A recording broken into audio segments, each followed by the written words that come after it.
Olá, tudo bem, gente, com vocês? Meu nome é Islane Souza, eu sou enfermeira. Também sou técnica de enfermagem, vale lembrar isso também, muito importante. Eu conheci a enfermagem, principalmente me apaixonei pela enfermagem quando eu fiz o técnico de enfermagem, tá? Sou formada pela UCL do Rio de Janeiro, tenho pós em ginecologia e obstetrícia e atualmente estou fazendo uma especialização em enfermagem home care, tá? Uma área que vem crescendo bastante, que é o serviço de atendimento domiciliar. Hoje eu estou aqui para falar para vocês sobre saúde pública. A gente vai iniciar falando sobre saúde pública, algo que eu sou verdadeiramente apaixonada por saúde pública. Quem conhece o SUS é impossível não se apaixonar. O quanto nosso sistema é maravilhoso, o quanto nosso sistema é grandioso, então isso é extremamente importante. Então, já trabalhei na saúde pública, né, durante um bom tempo como enfermeira e atualmente eu trabalho na rede privada, tá bom? Também como enfermeira e principalmente como gerente, que é depois a gente vê que a enfermagem ela abrange várias áreas e a gente pode estar atuando de diversas formas. Isso é muito importante na nossa profissão. Fui convidada para estar falando com vocês sobre saúde pública e vou tentar passar para vocês de uma forma que vocês possam levar isso para a vida. Como eu falei, é muito importante, são temas que caem muito em concurso, caem bastante nas provas, tá? A gente vai estar falando sobre o SUS, sobre a história da saúde pública, principalmente, sobre o SUS, sobre as leis orgânicas da saúde, financiamento do SUS, gestão do SUS. Depois lá a gente vai estar entrando em saúde do idoso, imunização, saúde do trabalhador. Deixa eu dar mais uma olhadinha aqui na ementa, que nossa ementa é bem recheada, né? Legislação do SUS, a gente vai estar falando, a organização da atenção básica, como é que deve ser essa organização, a estratégia de saúde da família, que é algo também muito importante. Programas de agente de saúde. Então, assim, falar de saúde pública é algo muito abrangente. Entra imunização. Se fosse uma aula, acho que presencial, a gente ia debater muito sobre esse assunto, porque a gente está aí no meio de uma pandemia, né? Então, a gente pede muito da saúde pública, principalmente, a gente busca muito da saúde pública nesse momento. A gente também vai estar falando sobre a saúde privada, de que forma a saúde privada ela pode estar atuando no nosso sistema, de que forma ela vai estar se desenvolvendo. Então, assim, são bastante temas. A gente vai falar sobre educação em saúde, saúde bucal, imunização, imunobiológicos. Então, tem bastante coisa para a gente vai estar falando. Vou estar gravando vídeos, como vocês já conhecem. Vou estar colocando bastante material para vocês, os slides, que seriam slides que a gente apresentaria em sala, então vai ajudar bastante. Alguns materiais que eu considero importante, vou estar colocando também para vocês, tá bom? E estarei disponível para qualquer dúvida, para qualquer questionamento, tá bom? Também vou colocar atividade para vocês aí no portal, ok? Então, assim, gente, vamos começar falando sobre a nossa saúde, sobre saúde pública. E para falar sobre saúde pública, é muito importante que a gente entenda o que se deu, como foi o processo que chegou até hoje, como está a nossa saúde, as nossas leis, o que se deu, o nosso sistema de saúde, como ele surgiu, seus princípios, como eu falei, seu financiamento. Até para que a gente defenda o nosso sistema, a gente conheça, é necessário que a gente tenha um conhecimento sobre esse sistema, tá bom? Então, assim, no ensino médio, no ensino fundamental, a gente aprende a história, né? De forma dividida, como Império, período colonial, exemplos, né? República Velha. E para que a gente entenda melhor a saúde pública, a gente vai estar dividindo também nesses períodos, tá bom? Que é o que eu vou estar falando com vocês hoje. Então, assim, a gente vai estudar lá desde o início, o que se deu, como foi acontecendo, as partes mais importantes que vão acontecendo durante a história, que vão levando até a saúde como está hoje, tá bom? Então, assim, é visto que lá no início a gente não existia uma política de saúde pública, claro, tudo era feito com uma forma de minimizar o que estava acontecendo ali, por exemplo, uma epidemia, alguma doença que estava se alastrando. Então, assim, a gente não tinha uma política de saúde pública, tudo era voltada para resolver ali o problema naquele momento, né? E aí, ao longo do tempo, é que nosso sistema ele vai adquirindo algumas características marcantes da época, conforme o que vai acontecendo, é que ele vai tendo algumas características para chegar até o que está hoje, tá bom? Uma coisa que é importante a gente lembrar também, que lá no início, né, na história, quando a gente fala sobre a história da saúde, a saúde ela não era vista como prioridade, tá bom? A gente vai entrar também numa parte onde a gente fala um pouco sobre saúde do trabalhador, e aí a gente vê que a saúde ela passa a ser importante nessa época, principalmente porque os trabalhadores adoeciam e não era lucrar, não tinham a questão do lucro, né, para as grandes indústrias, né? Então, por isso eles passaram a ter essa preocupação, tá bom? Mas aí, lá no iniciozinho mesmo, era só em momentos de epidemia que tinha essa preocupação com a saúde, tá bom? Então, a gente começa no período colonial, que seria de 1500 a 1889, com a chegada dos portugueses, né, ao Brasil. Então, assim, a nossa população era basicamente de índios, a gente não tinha uma saúde, claro, mas uma saúde pública, né?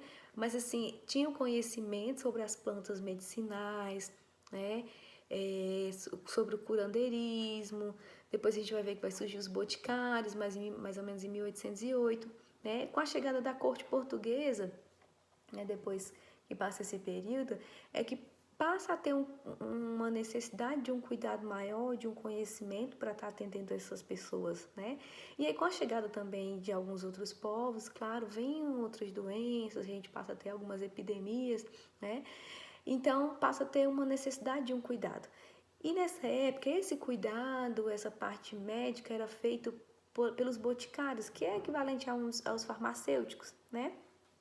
Eles tinham conhecimento sobre alguns medicamentos, sobre algumas plantas medicinais, então esse cuidado era feito basicamente por eles. Foi necessário também, gente, no Império, a criação de uma vistoria nos portos, tá? Lembra que eu falei para vocês que vai surgindo algumas doenças, algumas epidemias, principalmente com a chegada desses povos, então é necessário que tivesse uma inspeção ali nos portos, com vista de minimizar essas doenças, tá bom? Então passa a ser a criação da inspeção sanitária dos portos, tá bom? Então, assim, era necessária essa higienização das cidades.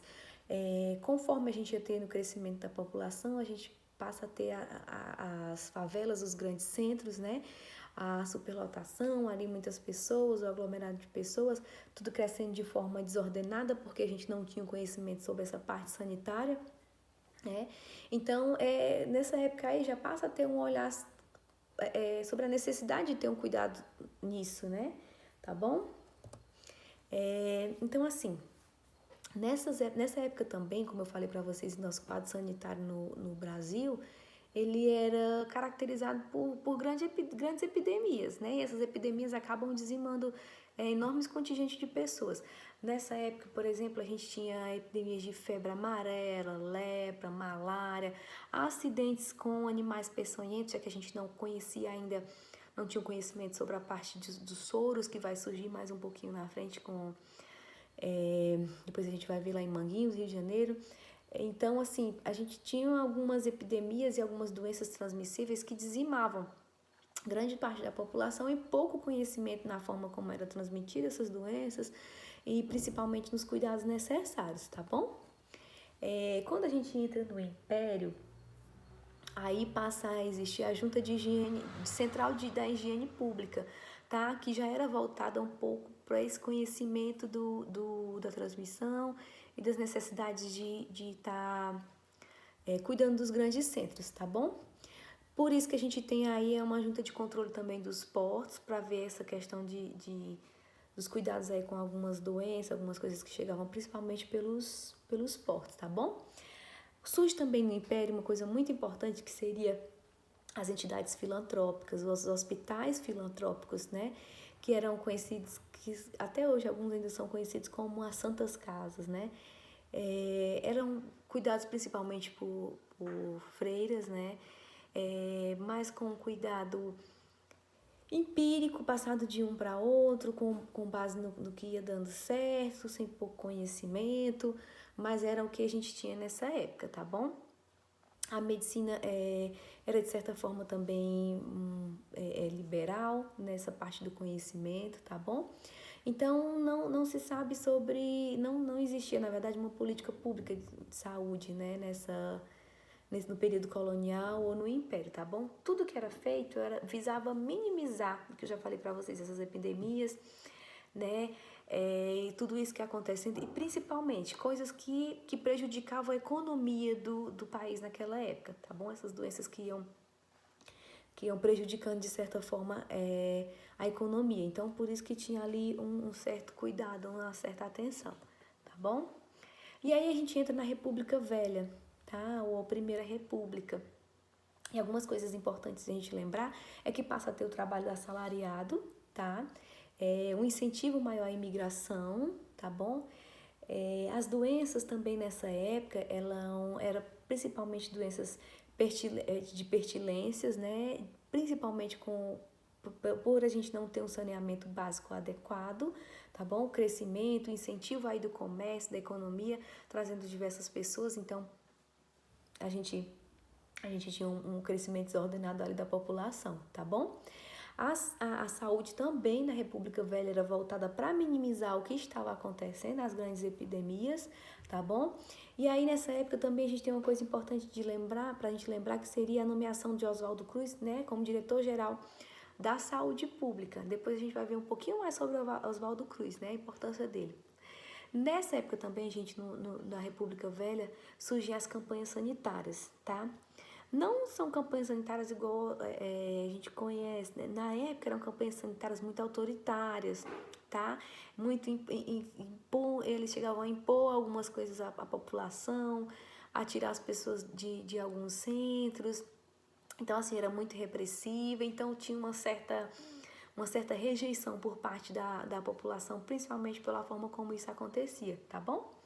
Importante também lembrar que na República Velha foi criado o Instituto Soroterápico, né, como eu já falei para vocês ali no início um pouquinho, de Manguinhos, no Rio de Janeiro, que foi muito importante que a gente passe a ter um pouco mais de conhecimento sobre essa parte dos soros, tá bom? Lembra que eu acabei de falar para vocês sobre a forma como acontecendo essas campanhas sanitárias, de uma forma autoritária, de uma forma muito brusca, né? A gente tem uma das revoltas que aconteceram principalmente em virtude dessas campanhas sanitárias, foi a revolta da vacina, tá? Na revolta da vacina era imposto de uma forma agressiva, de uma forma muito autoritária, a vacinação contra a varíola, tá? Então, assim, a população acabou ficando muito insatisfeita com a forma como era imposta essa vacinação, entrar nas casas, obrigar com que a pessoa fosse vacinada. Então, a gente tem que a população, né, e principalmente algumas pessoas que buscavam algum conhecimento sobre essas questões sanitárias, elas passam a questionar, de certa forma, não querer que essas campanhas acontecessem dessa forma, tá bom? E aí, em 1920, uma coisa muito importante que vai acontecer seria que Carlos Chagas ele vai assumir o Departamento Nacional de Saúde, tá bom? E ele vai incentivar principalmente algumas propagandas voltadas para a educação sanitária, para a explicação, para o conhecimento da população sobre alguns assuntos, tá bom? Observa aí já um nascimento aí, uma pontinha aí da nossa saúde pública, porque a gente já tem as campanhas sanitárias, de certa forma, o cuidado com as epidemias, e aí a gente vai ter uma educação em saúde também, não é? Então, assim, nessa época também, gente, a gente passa a ter um pouco mais de conhecimento sobre a bacteriologia, sobre a microbiologia, que vai ser importante para que a gente possa entender essas epidemias, essas doenças que vão acontecendo. Surge nessa época também, gente, as CAPs, que eram saúde dos trabalhadores. Ela era voltada principalmente para a saúde do trabalhador. É outro marco importante que aconteceu aí depois de 1920 com Carlos Chagas assumindo o Departamento de Saúde. Eu vou falando um pouquinho rápido, porque acho que nosso tempo é curto, tá bom? A gente vai ter a segunda República, ou a nossa Era Vargas, que aí a gente vai ter uma criação muito importante, que é o Ministério de Educação e Saúde. Acreditem, o sistema de saúde e o sistema de educação eram unidos. Depois, um pouquinho mais na frente, é que vai ter essa quebra aí, tá bom? E aí a gente vai ter mais campanhas sanitaristas, que são importantes, tá bom? A criação das IAPs, tá bom? Que eram para alguns beneficiados, era uma forma de prestar assistência, prestar cuidados a alguns beneficiados. E também na era Vargas, aí na Segunda República, a gente vai ter algo muito importante, que acontece a primeira Conferência Nacional de Saúde. A gente vai ver aí com o decorrer o quanto essas conferências foram importantes, até se dar a 8ª conferência, que vai ser uma das conferências mais importantes para a gente, que é onde vai surgir o nosso Sistema Único de Saúde, tá bom? Tentei falar um pouquinho rápido, vou colocar bastante conteúdo, é bastante coisa, e espero que vocês tenham entendido, tá bom?